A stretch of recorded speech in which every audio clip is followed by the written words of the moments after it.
todos. Vamos a comenzar nuestra enseñanza de la escuela dominical del día de hoy.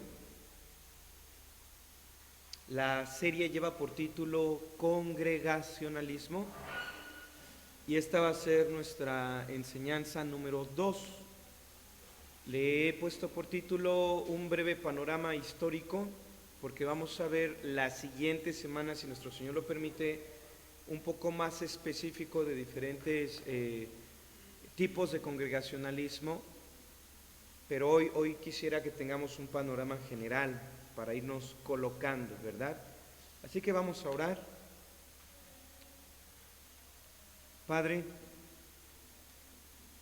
por favor, Señor, bendice esta enseñanza, ayúdame a poder exponer lo que me has permitido aprender y que tiene que ver todo con la práctica de tu iglesia, que mis hermanos puedan recibir la información, pero sobre todo pueda ser vivificada por tu Espíritu Santo y ellos con la guía de tu Espíritu puedan discernir, puedan poner por obra, puedan aplicar.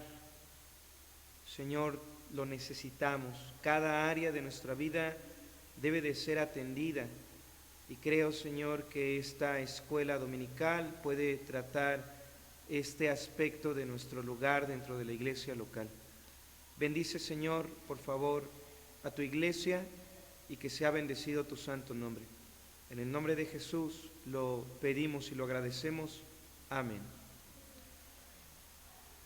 Bueno, la semana pasada tuvimos una pequeña introducción y yo les mencionaba que me gustaría, a diferencia de otras buenas enseñanzas que hermanos están dando en Latinoamérica respecto al congregacionalismo,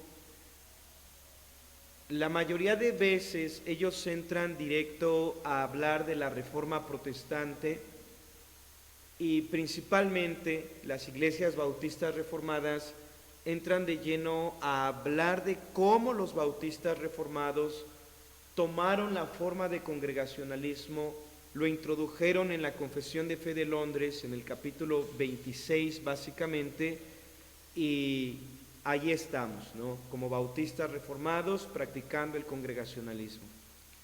Sin embargo, quisiera que tengamos un panorama mucho más amplio y mostrar cómo el congregacionalismo está sustentado por las Escrituras.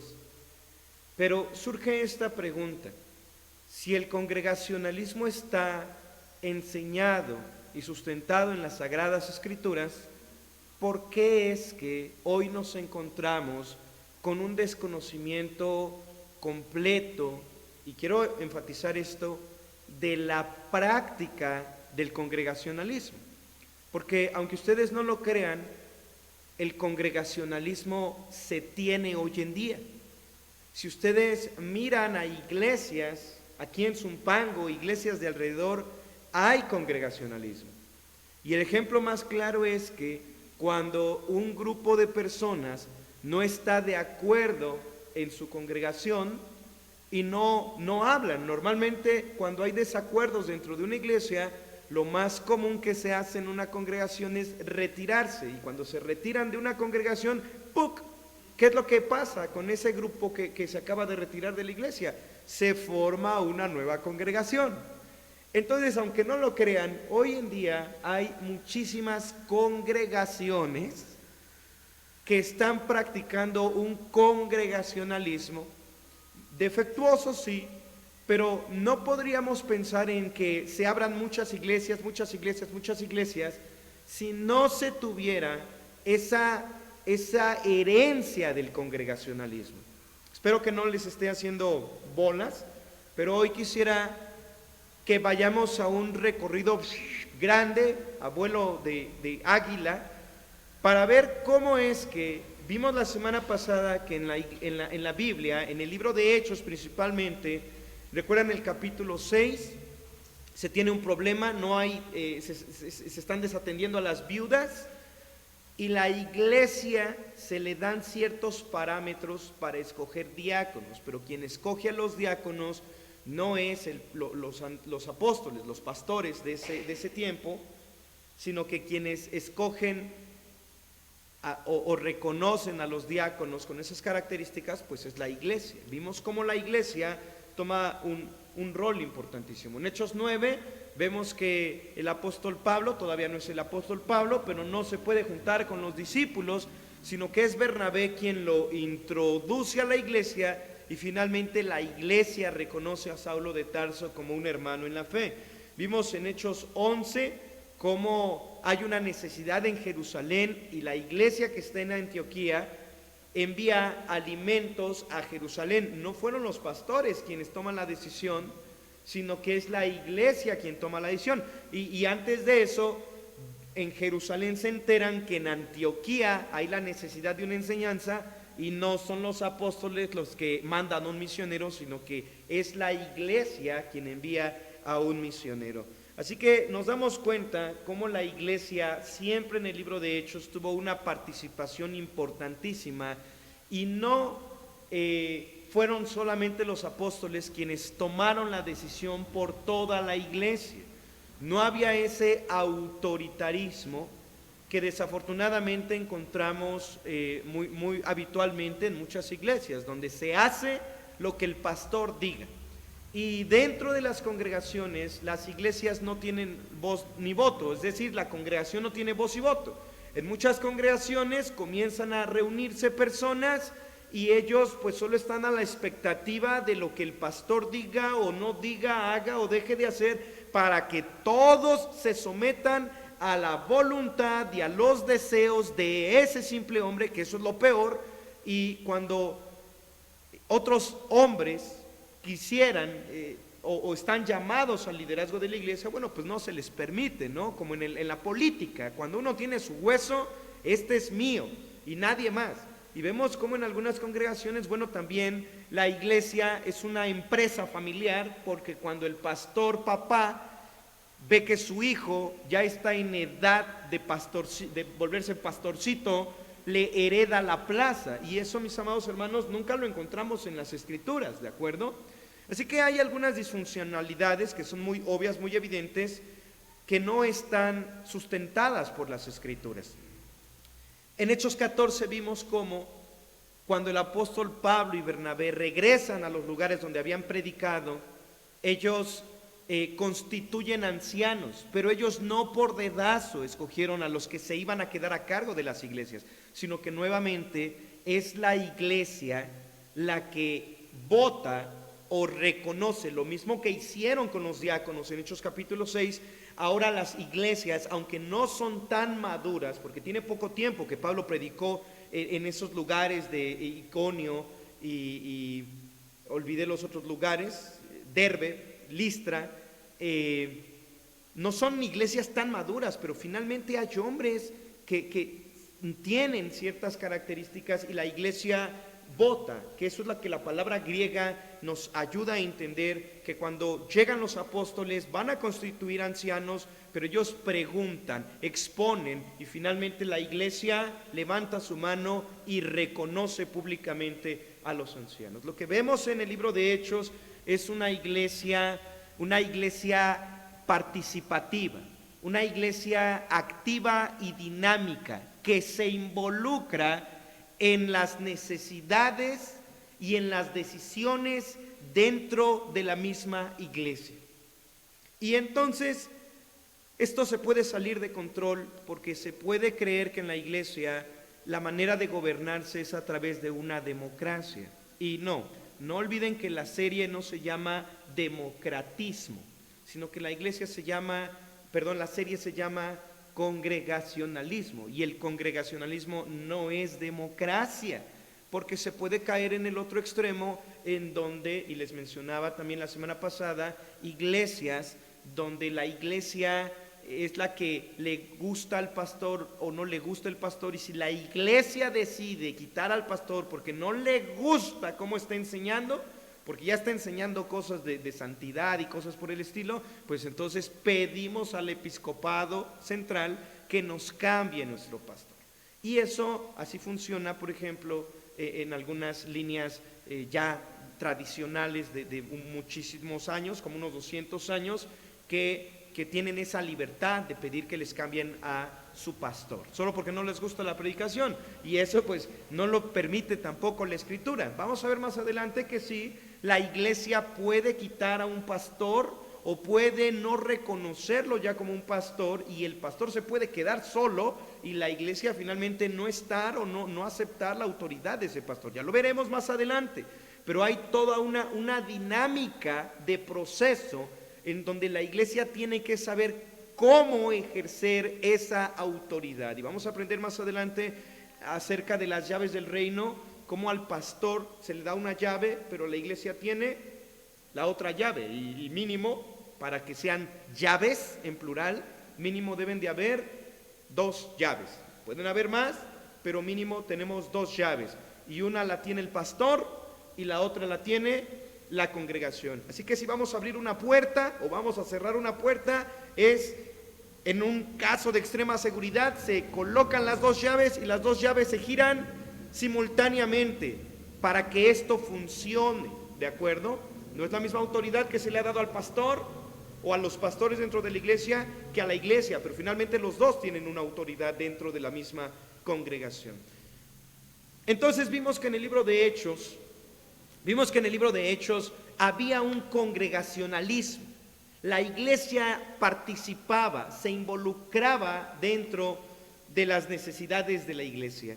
Pero cuando nosotros seguimos mirando y vamos a esa línea histórica, cuando nosotros seguimos avanzando en la historia de la iglesia, los apóstoles mueren.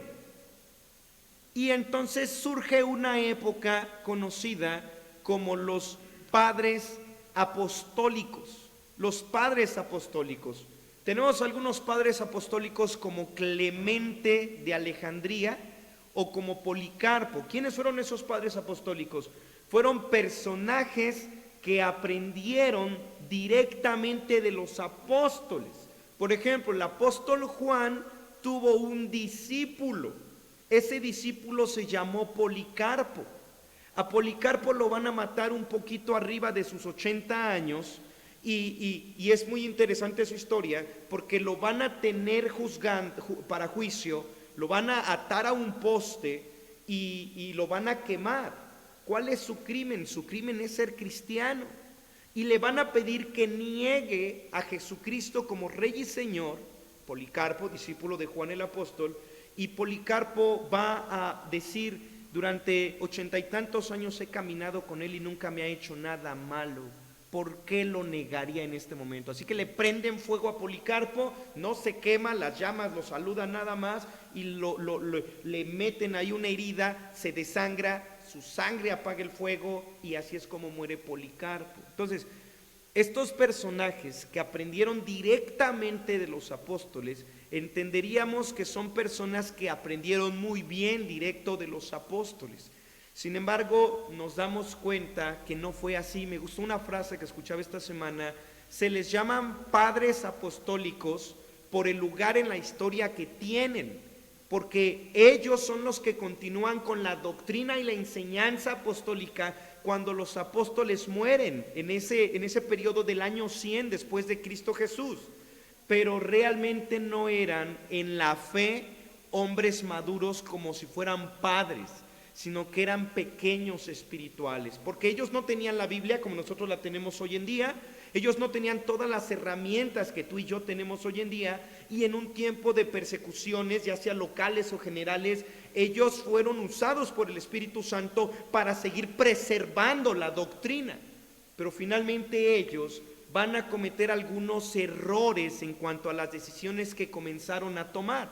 Así que tenemos en el siglo I algunos escritos, son 9, pero la gran mayoría de los historiadores consideran 7 escritos principales que heredaron los padres apostólicos.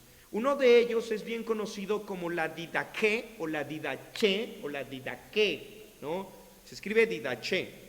Ese pequeño escrito se considera como un escrito apostólico, pero no inspirado, sino que alguien conjuntó las enseñanzas apostólicas, lo que enseñaban los apóstoles en cuanto a cómo se debía de ordenar la iglesia. De hecho, en la Didaché habla de exorcismos y cómo se tenían que llevar a cabo esos exorcismos. Entonces, Uno lee la Didaché o la Didaqué y uno encuentra esas cosas, mis hermanos. ¿En esta iglesia hacemos exorcismos?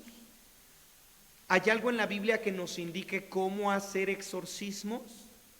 Y aquí es cuando comienza a surgir este tipo de enseñanzas y controversias. ¿Por qué? Porque esos escritos apostólicos te hablan de cómo hacer algunas cosas que finalmente cuando tú vas a las Escrituras no te encuentras. Y esto es algo bien interesante porque comienza a surgir el patrón de la sola Escritura. ¿A qué le vamos a hacer caso, mis hermanos? ¿A todo lo que nos enseñen, todo lo que nos digan las personas o a las Escrituras? Si está en las Escrituras, lo hacemos y lo obedecemos. Si no está en las Escrituras, pues qué padre que tú sacas demonios. Yo no lo veo, la Biblia no me enseña cómo echar fuera demonios. Así que por eso los primeros escritos, aunque son importantes por el lugar que tienen en la historia de la iglesia cristiana, no son inspirados. Y podemos extraer buena información para reconstruir la historia, como el libro de los Macabeos, que les he recomendado leer, que no es deuterocanónico, no es inspirado, pero ayuda mucho para entender la historia antes de la venida de Cristo. Y por el otro lado, nosotros entendemos que es útil, históricamente hablando, pero no es autoritativo. No tiene el peso de las Escrituras.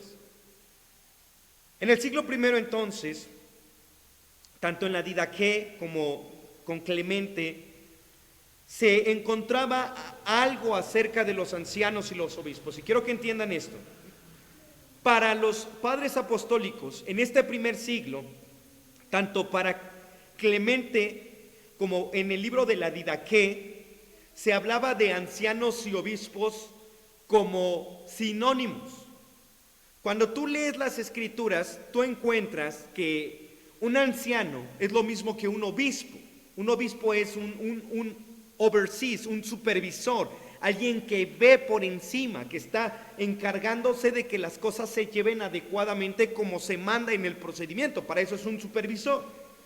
La palabra obispo, eso es lo que significa, un supervisor. Hay algunos que dicen que no es un supervisor. Bueno, alguien que supervisa que se esté llevando a cabo las cosas como son. Anciano, pastor y obispo son sinónimos en el Nuevo Testamento. Quizá un pasaje parecería que no son sinónimos.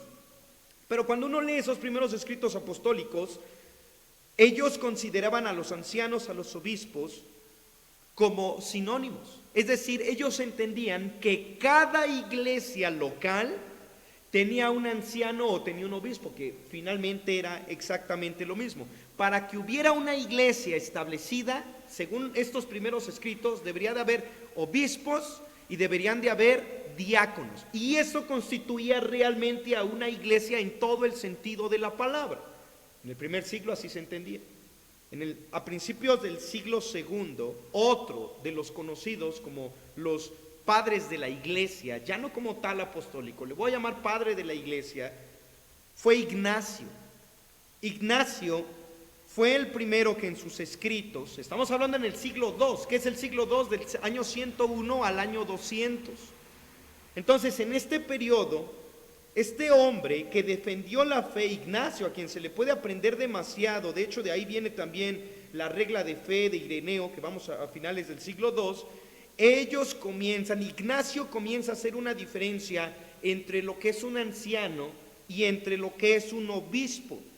Y él escribe que cada congregación debe de ser gobernada, escuchen bien esto, que cada congregación debe de ser gobernada por un obispo, pero que debe de estar acompañado por varios ancianos y varios diáconos. Por primera vez, y esto va a ser lo que cuando viene Constantino en el catolicismo y establece el catolicismo romano, va a tomar estos escritos, pero no va a tomar las escrituras, va a tomar los escritos, pero no las escrituras. Y entonces de ahí va a surgir la idea. Ignacio es una persona sabia en el conocimiento de Dios y él hace una separación entre ancianos y obispos. Debe de haber una iglesia con un obispo, pero ese obispo debe de tener bajo su autoridad, y escuchen bien esto, y comienza a haber un problemita por allí. Ya pusieron a uno encima de otros. Y esto, en lugar de ser un gobierno horizontal en igualdad, ¡pum!, se vuelve vertical. Y ahora comienza a haber una jerarquía de posiciones. Así que Ignacio es el primero que introduce esta idea de un obispo arriba y varios ancianos y diáconos subyugados. A finales del siglo II, en los escritos de Ireneo y de Tertuliano, encontramos algo conocido como los obispos diocesanos a finales del siglo II. Obispos diocesanos. ¿Qué son los obispos diocesanos? Bueno, una diócesis era una jurisdicción. ¿De dónde sale todo esto? Fíjense bien lo que hace Ireneo y Tertuliano. Nosotros recordamos que los apóstoles visitaban una región, una comunidad, que en el griego es parroquia. No sé si eso les suena. En una región, en una comunidad, en una parroquia, ahí llegaban los apóstoles y predicaban. Así que las personas venían de otros lugares cuando venían los apóstoles y se congregaban con ellos. Y entonces las personas que venían de fuera a congregarse venían a una región, a una jurisdicción, y el obispo encargado de esa parroquia, de esa diócesis, entonces tenía una autoridad. Otra vez, espero que estén entendiendo la idea. Se comienza a hablar de obispos diocesanos, es decir, obispos que tienen una jurisdicción, y que tienen una jurisdicción como obispos sobre toda una región. ¿De dónde viene esa idea? De Ireneo y de Tertuliano. Y al ser un obispo a cargo de una región, de una parroquia, los pequeños lugares fuera de esta región están o deben de estar supervisados, según Ireneo y Tertuliano, ¿por quién? Por el obispo de esa diócesis o por el obispo de esa parroquia. Así comienza hablarse, a deformarse. No sé si están viendo cómo se comienza a deformar el gobierno, la autoridad, el control, el orden de las iglesias. O sea que como yo estoy en una comunidad muy importante como Zumpango, todos los de alrededor, de los pueblitos de alrededor, están bajo mi autoridad. Yo, obispo, encargado de la región de Zumpango. Esto sigue vigente por el catolicismo romano. A mediados del siglo III, Ciprano comenzó a hablar de ancianos o presbíteros que eran conceptuales, es decir, Ciprano va a ser el primeritito que va a comparar a los ancianos, a los obispos, los va a comparar con sacerdotes. Escuchen bien esto. Se le compara por primera vez en la historia a un obispo con un sacerdote del Antiguo Testamento. ¿Y cuál era el trabajo de los sacerdotes en el Antiguo Testamento? Era ofrecer los sacrificios a Dios. ¿Y de dónde sale esta idea? Porque los ancianos dentro de una iglesia o los obispos son los encargados de ministrar la Santa Cena. ¿Y qué se ofrece en la Santa Cena? Supuestamente un sacrificio. Eso está equivocado, errado con las Escrituras, pero se cree que al ministrar la Santa Cena se está ofreciendo un sacrificio, y entonces se le ocurre, relaciona y piensa, lo que están haciendo los pastores es ofrecer un sacrificio, y por lo tanto son igualitos a los sacerdotes en el Antiguo Testamento, y se les comienza a llamar a los ancianos o pastores sacerdotes. Eso fue a mediados del siglo III. Estamos hablando de por ahí del 250 después de Cristo. Esto ya se está saliendo de control, mis hermanos. Pero este mismo Cipriano reconoce por primera vez al obispo de Roma como alguien que tiene la primicia.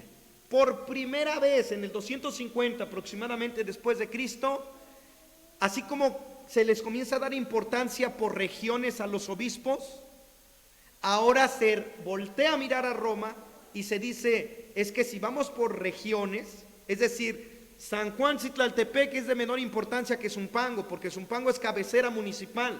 Por lo tanto, Zumpango el obispo de Zumpango debe de tener más peso y los de allá, los que viven allá en la nopalera del cerro, ellos no, ellos tienen un rango inferior. Pero entonces comienzan a verlo continentalmente. Pues si hablamos por importancia regional, entonces el obispo que está allí en Roma debe de tener un lugar de super renombre. Y es cuando se le comienza a promover que el obispo que está en Roma es el que debe de ser el primero, porque ahí murió Pablo, porque ahí murió San Pedro, dicen ellos. Y comienza a haber un problema. Ahora, ojo, no era el único obispo. Cada iglesia tenía sus obispos, sus pastores, pero esto se está comenzando a deformar. Habían obispos importantes en Alejandría, por ejemplo, que eran las regiones más importantes, o en Antioquía seguía habiendo un obispo importante, en Roma había otro obispo importante, y comienza a haber un peso por regiones en cuanto a los obispos, y los obispos comienzan a tener un peso frente a todas las demás congregaciones. Voltean a mirar a lo que diga tal obispo, eso debe de tener más peso, porque él tiene más peso. Eso me suena como que hoy en algunas iglesias voltean a mirar a pastores de verdad, de mucha bendición en Estados Unidos, pero los voltean a mirar y dicen lo que dice McFlurry, ¿no? Como McFlurry lo dice, entonces eso debe de tener un peso importante. Hay que hacer lo que diga McFlurry. Eso es lo que comenzaron a hacer en esa época, a mediados del siglo III. A principios del siglo IV, es decir, ya entramos a los años 301 en adelante. Y recuerdan que se levanta un emperador que se vuelve, comillas, guiño, guiño, cristiano, porque no sabemos si realmente se convirtió o no. Y lo que hace Constantino es convocar al concilio de Nicea. Y él entonces establece una religión imperial, porque era el Sacro Imperio Romano. Y por dedazo, ahora todos en el imperio son cristianos, o en este caso, forman parte de la Santa Iglesia Apostólica y Romana. Eso es lo que establece Constantino. Pero cuando se hace el concilio de Nicea, para tener un control de todas las pequeñas diócesis, se comienza a hablar de obispos metropolitanos. ¿Qué son obispos metropolitanos? Que estaban a cargo de ciertas provincias, lo que hoy para nosotros podría ser como municipios o estados, mejor dicho. Entonces, ya no solamente están a cargo de pequeñas regiones, sino que ahora se habla de obispos que van a estar al frente representando a toda una provincia. Eso es muy interesante, porque en una provincia hay muchas iglesias. Y ahora todos esos obispos que son pastores de iglesias chiquitas, iglesias locales, ahora tienen que rendirle cuentas a ese obispo principal de una provincia. Para que se organice el imperio romano en esta religión, tienen que hablar de obispos metropolitanos. Y estos van a estar a cargo de grandes centros de población, y obviamente al estar al frente de una gran provincia, cada vez ganan más y más y más renombre.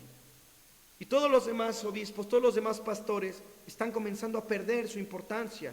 Ellos ya no tienen peso, su idea o su trabajo frente al Señor está quedando delegado, ya no tienen la misma importancia. Cuando llegamos a mediados del siglo IV, al 350, se va a hacer un concilio en Constantinopla y por primera vez se va a usar el título de patriarcas. ¿A quién se le va a llamar patriarca? Ya no son solo obispos, ya no son ancianos, pastor ya no es suficiente, sacerdote ya no es suficiente. Ahora, como hay toda una jerarquía que se está estableciendo, ahora necesitamos otro título para exaltar o identificar a los que están en la punta. A esos se les va a llamar patriarcas. Y si Roma, el obispo de Roma, tiene un peso importante, a él es al primero que se le va a llamar patriarca, al obispo que estaba en Roma. También en Alejandría, en Antioquía, en Constantinopla y en Jerusalén, también los obispos que están al frente de esas provincias se les va a llamar patriarcas. Pero fuera de ellos, los demás no pueden tener el rango de patriarcado, sino que tienen otros títulos. Y a mediados del siglo V, es decir, por ahí del 450, se convoca el concilio de Calcedonia y se establece que Roma es está por encima de todos los demás, pero que Constantinopla va a tener el segundo lugar en importancia en todo el Sacro Imperio Romano. El Papa León I, por primera vez en el Concilio de Calcedonia, reclama su autoridad sobre todas las demás iglesias que hay en el mundo antiguo conocido. ¿Qué implica esto? Implica muchas cosas, que si una iglesia dice no, somos igualitos tú y yo, pues esto ya tiene peso político y vienen persecuciones dentro de la misma iglesia para con la misma iglesia. Así, mis amados hermanos, nos quedamos en el siglo V después de Cristo y va a venir este tiempo de gobierno del catolicismo romano en todo el mundo antiguo conocido hasta que viene post tenebrax lux. ¿Qué significa eso? Post tenebrax lux, después de las tinieblas, o la luz en las tinieblas resplandece. ¿Qué significa esto? Viene la Reforma Protestante. ¿Qué hizo la Reforma Protestante? ¿Cuál es una de las cosas que los reformadores hicieron en contra del catolicismo romano? Dijeron: tú no eres el sucesor de San Pedro. ¿A quién le dijeron eso? Pues al famosísimo Papa, que ya tenía la cabeza de autoridad frente a todas las demás pequeñas iglesias. Todo mundo se sometía a lo que estaba establecido y jerarquizado en ese modelo, en ese molde que viene después de Constantino. Pero que Constantino no tuvo la culpa. Solamente se le dio seguimiento a lo que desde los padres apostólicos se comenzó a hacer. Un pequeño error en los cálculos, un medio centímetro en los cálculos, ya no te va a dar en el blanco. Vas a terminar muy lejos, a kilómetros de distancia, de donde tenías que haber dado en el blanco. Cuando viene la Reforma Protestante, viene el grito de batalla: sola escritura. ¿Qué significa sola escritura? Solo la escritura es la máxima autoridad y no vamos a someternos a algo que las escrituras no enseñen. Muéstrame con las escrituras que hay un papado. No lo puedes mostrar con las escrituras que hay un papado. Muéstrame con las escrituras las jerarquías que se nos han enseñado. No las puedes enseñar.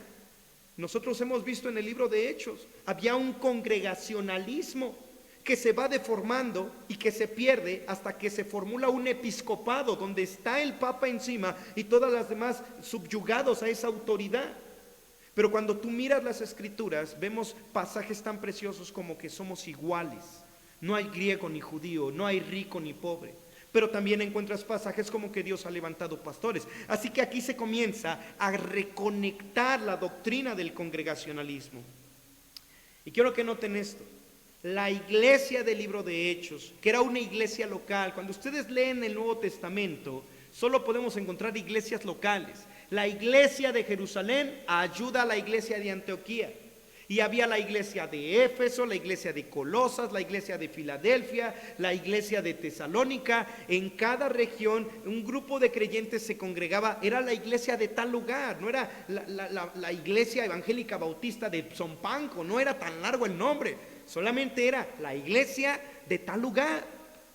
Esto era algo formidable, pero esa iglesia local, o cuando Cristo le dice a Juan, escribe al ángel de la iglesia el Señor conoce a sus iglesias locales. Pero esa iglesia se deforma, o al menos ese modelo de iglesia local se deforma hasta convertirse en una iglesia imperial. Esto no lo pierdan de vista. Se vuelve una iglesia imperial donde el emperador era la cabeza. Por eso es que Constantino tuvo un voto decisivo en el concilio de Nicea, en lo que se tenía que hacer. Pregunta: ¿qué tan saludable es que la iglesia trabaje juntamente con el Estado? Y cuando me refiero a esto, con el gobierno, con los políticos, me estoy refiriendo a que la iglesia le rinda cuentas al gobierno, porque eso es lo que la iglesia hizo en el Imperio Romano. La iglesia hacía lo que el emperador decía, pero finalmente llega un momento en el que la iglesia llega a cobrar más peso, al punto que cuando viene la Reforma Protestante, los reyes del mundo le tenían miedo al Papa, y el Papa tenía más poder que los mismísimos reyes. ¿Se dan cuenta de lo que viene a ser la iglesia imperial? Pero cuando viene la reforma protestante y los reformadores comienzan a tomar las escrituras como la máxima autoridad, ellos necesitan hacer algo. Y vemos, por ejemplo, a Zwinglio. ¿Por qué las personas insistían en bautizar a los niños? Si la Biblia no nos enseña a bautizar niños, nos ponemos en el lugar de muchos de ellos. ¿Sabían ustedes que al bautizar a los niños también entraban al padrón electoral, para que lo entendamos? No habían INES en aquella época. Así que la manera de llevar un control de la ciudadanía y de la población en esa época era en los registros de bautismo. Por eso era tan importante bautizar a los niños, porque se llevaba un registro político. Y si una nación estaba abandonando al catolicismo romano, se iban a echar a todo el mundo encima, como Rusia ahorita con la guerra en Ucrania. Así que ellos necesitaban recolectar impuestos de algún lugar. ¿Y cómo vamos a llevar el registro de los habitantes que tenemos en nuestro país? Solamente con el bautismo de infantes. A ver, ¿hace cuántos años se bautizó este? Ya tienes que pagar impuestos, ya tienes que cumplir con estos impuestos. Por eso no dejaron en muchos países de bautizar a los niños, porque era un movimiento político y se entiende, para llevar un control, para obtener recursos, ya que si nos separamos de la Iglesia Católica Romana, ya no vamos a tener los mismos recursos que antes teníamos. De algún lugar tenemos que establecernos. Eso llevó a que se establecieran iglesias nacionales, como en Alemania. De hecho, hasta nuestros días en Alemania, el luteranismo es la religión oficial del Estado. ¿Y sabían ustedes que el Estado le paga a los obispos luteranos? Eso es algo formidable, que un pastor no se tenga que preocupar de su ingreso, porque pues yo estudio para ser obispo, me ponen en mi diócesis, enseño lo que tengo que decir y finalmente tengo mi seguro social, tengo vacaciones pagadas y el gobierno me paga todo lo que me tiene que pagar. ¡Oh, sorpresa! Eso no es tan bueno. ¿Qué te tiene que estar pagando el gobierno? Bíblicamente, ¿el gobierno tiene que pagarte a ti como pastor? ¿Qué dicen las escrituras? No hay sustento bíblico respecto a eso. Pero hasta nuestros días, después de Lutero, Alemania tiene el luteranismo como religión oficial. Esa es una iglesia nacional, estatal. También lo que hizo Calvino, hizo algo formidable. ¿Saben por qué Suiza sigue siendo Suiza económica y potencialmente hablando hasta nuestros días? Porque Juan Calvino empieza a enseñar y se comienza a meter con el gobierno y comienza a decir, así y así y así debemos de vivir en sociedad, porque la Biblia así lo enseña. Y Ginebra se vuelve un paraíso de la reforma protestante. Esos principios siguen vigentes hasta nuestros días. ¿Y por qué Suiza es un paraíso fiscal realmente? Porque tienen la economía, los chocolates y los relojes que tienen hoy en día, porque se les enseñó a hacer todo para la gloria de Dios. Eso se ve reflejado en el potencial económico. Pero en la Reforma Protestante va a surgir un evento impresionante. Cuando Lutero comienza con esta reforma, que él no la planeó, en Inglaterra había un rey llamado Enrique VIII, y él dijo, ese hombre es un hereje. Desde Inglaterra decía que Lutero era un hereje, y estaba en contra de todo lo que fuera la Reforma Protestante. Pero él tenía una esposa llamada Catalina, y entonces Catalina no le daba hijos. Por cierto, Catalina fue la mujer de su hermano, y Enrique VIII se la queda, pero Catalina no le da hijos. Así que lo que hace Enrique VIII es quererse divorciar, pero el Papa no le permite divorciarse. ¿Qué hace Enrique VIII? Si tú no me das permiso de divorciarme, pues entonces me separo, ya no quiero nada que ver contigo, católico romano o papa y todo el catolicismo. Y entonces se independiza, y los que viven en Inglaterra agarran esta oportunidad para meter la reforma protestante en Inglaterra, y Enrique VIII establece una iglesia nacional conocida como la Iglesia Anglicana. ¿Le suena eso? Oye, tú estudias en el angloamericano. ¿Qué es el angloamericano? Anglo tiene que ver con anglosajón, que es inglés. Entonces, Enrique VIII establece la iglesia anglicana. ¿En dónde está la iglesia anglicana? En Inglaterra, en donde él se pone como la autoridad, pero permite que haya un cambio en cuanto a la religión. Ahora, se establece una religión nacional, Y muchos vieron esto como una oportunidad de libertad, al fin, hacer las cosas como la Biblia lo dice, pero se encuentran con la sorpresa de que es lo mismo que el catolicismo romano, el anglicanismo, solamente que ya no hay un papa, ahora hay un rey. Y por ejemplo, cuando se celebraba la Santa Cena, ellos se tenían que arrodillar ante los símbolos. Y algún grupo de personas dice esto está mal y quieren purificar ese tipo de prácticas en la iglesia.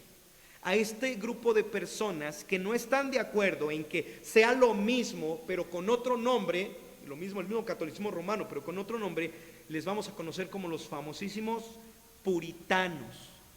¿Quiénes eran los puritanos? Personas que decían que esto no estaba bien y querían purificar a la iglesia de todo ese tipo de prácticas que estaban en contra de las escrituras. Era gente muy celosa, muy erudita, muy estudiosa. De hecho, ellos fueron un potencial intelectual para Inglaterra de esa época. Eran cristianos que estudiaban las escrituras profunda y celosamente. Vivían bien, estaban con sus familias. ¿Han escuchado eso de las 3 esferas? Estos hombres educaban a sus hijos, les enseñaban desde pequeños. A los 13 años muchos de ellos sabían griego, hebreo, latín y además su idioma. Y en esos idiomas leían las escrituras. Nada de Harmon Hall y cosas por el estilo. Sus padres se sentaban con ellos porque ellos mismos estudiaban así las escrituras. Les enseñaron a vivir celosamente y piadosamente para la gloria de Dios. Hacían negocios para la gloria de Dios y además cuidaban de su iglesia para la gloria de Dios. Y cuando vieron la iglesia estatal, esa iglesia nacional, dijeron, no, están equivocados. Y comenzó entonces a suceder unos movimientos políticos, hasta una revolución. Quitaron al mismísimo rey con Cromwell, después se recupera la monarquía, pero finalmente los puritanos eran celosos de la palabra del Señor. Dentro de los grupos puritanos se van a dividir en grupos presbiterianos o otros grupos llamados los disidentes o congregacionalistas. Espero que estén entendiendo esto de los congregacionalistas, porque después de que hubo una iglesia imperial e iglesias nacionales, va a haber un grupo de personas que comienzan a percibir, es que esto no está bien. En ninguna parte de la Biblia nos manda que estemos junto con el gobierno. Y al ir de nuevo a las escrituras, después de la Reforma Protestante, ellos llegan a la conclusión de que cada iglesia es autónoma, es local e independiente. Y que no necesitamos ese tipo de cosas. Y entonces se redescubre, por así decirlo, el congregacionalismo bíblico. Y algunas personas comienzan a decir, no voy a rendirme a lo que dice el rey. En cuanto al gobierno sí, pero en cuanto a la iglesia no. Y yo no voy a reunirme con la iglesia anglicana, que por cierto, al ser una iglesia nacional, todo aquel que no se congregaba en la iglesia anglicana era un delincuente. Así que al no congregarte y al no formar parte de esa iglesia estatal, esa iglesia nacional, comienzan a ser perseguidos. Un grupo de ellos huye a Ámsterdam. Ese grupo, después que vienen oportunidades de libertad de congregación en Inglaterra, algunos regresan, pero otros terminan siendo perseguidos, y de ahí unos van a llegar a un lugar en Holanda, desde el cual van a tomar un pequeño barquito llamado el Mayflower. El Mayflower va a salir y va a llegar a Nueva Inglaterra, es decir, Estados Unidos, y ahí se les conocen como los peregrinos. Van a llegar a Estados Unidos y van a establecer esa libertad de congregación, esa autonomía de congregación, y en Estados Unidos van a comenzar a surgir muchas iglesias congregacionalistas. Ahora, ¿por qué es importante esto? Porque después de muchos años, del 1700, 1800, van a salir de Estados Unidos muchísimos misioneros a varias partes del mundo. Latinoamérica va a ser evangelizada por muchos misioneros estadounidenses que tienen ese modelo de iglesias locales. Y cuando llegan a Latinoamérica, van a comenzar a establecer iglesias locales, iglesias autónomas, movimientos. Pero el congregacionalismo se va a quedar a medias, porque se predica la palabra y se comienza a enseñar.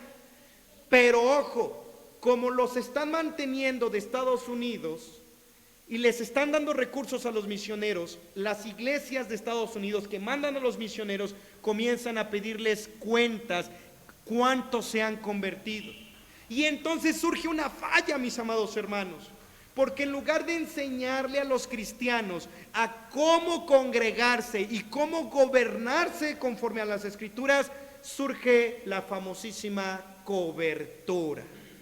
Y entonces muchas iglesias establecidas en Latinoamérica ahora tienen que rendirle cuentas a una iglesia madre, a una iglesia matriz, que es la que nos manda el apoyo, las que le tenemos que rendir cuentas, la que nos manda a que sigamos la visión que ellos tienen, etcétera, etcétera.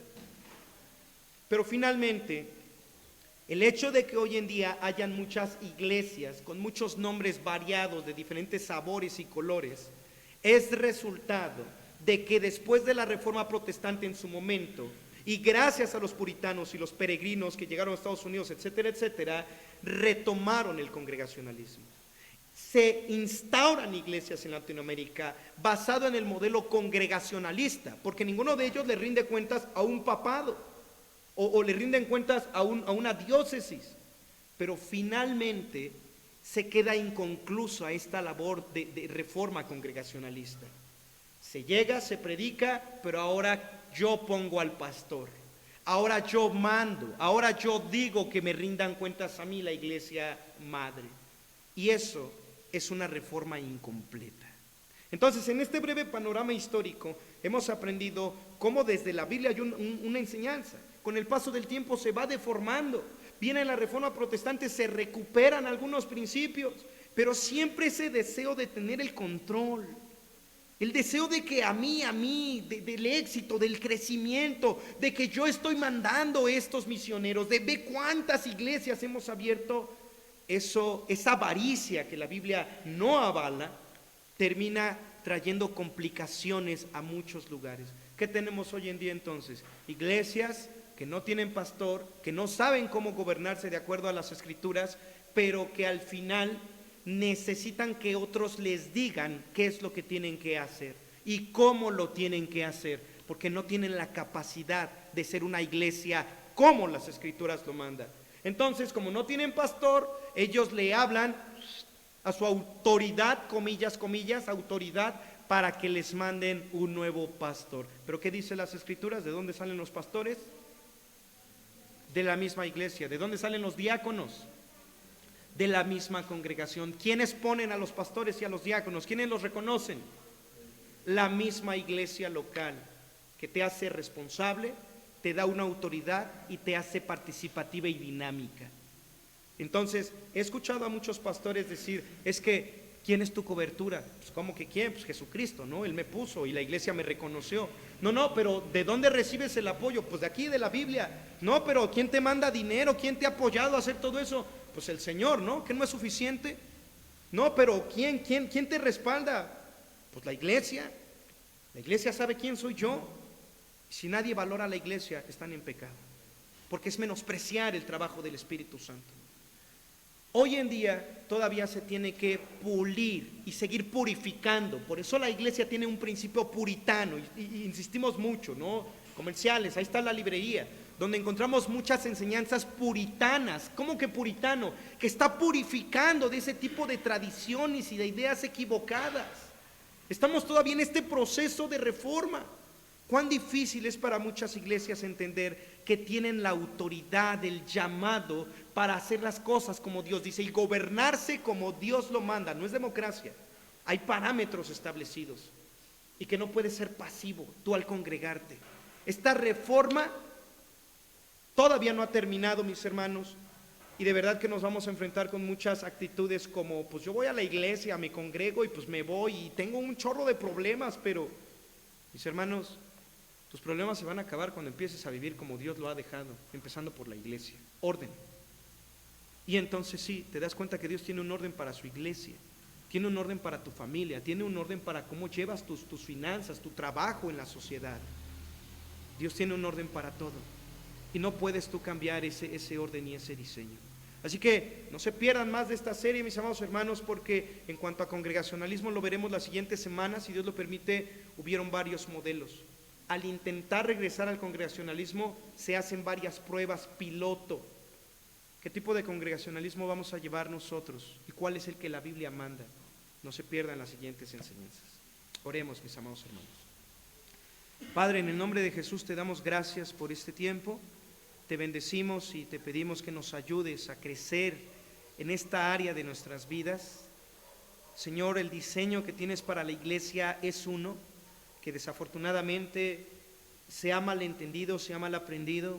Algunos de nosotros venimos de otras congregaciones donde no se tenía ni idea del congregacionalismo y desgraciadamente también algunos también siguen arrastrando la idea de que iglesia es venir como pueda, sobreviviendo y irme a mi casa y no entender que yo soy importante, que cada uno de nosotros es importante y que el reino de Dios avanza cuando cada uno toma su lugar, pero hay que aprender a tomar nuestro lugar y que no podemos ser negligentes con este llamado que tú nos haces a formar parte de tu iglesia. Se tiene mucho cuidado de las cosas de este mundo, de la familia, se corre rápido cuando hay una necesidad familiar o de trabajo laboral, pero tu iglesia es menospreciada y descuidada. Te pedimos perdón, Señor, por nuestra negligencia y te pedimos que nos ayudes a tener el orden correcto en nuestras vidas, sabiendo que las responsabilidades de una esfera no quitan las responsabilidades de otra, sino que estamos llamados a ser ordenados y a tener una vida ordenada para dar a cada cosa su lugar. Padre, te bendecimos, en el nombre de Cristo Jesús oramos. Amén. 10 minutitos, mis hermanos, comenzamos con nuestro servicio, por favor.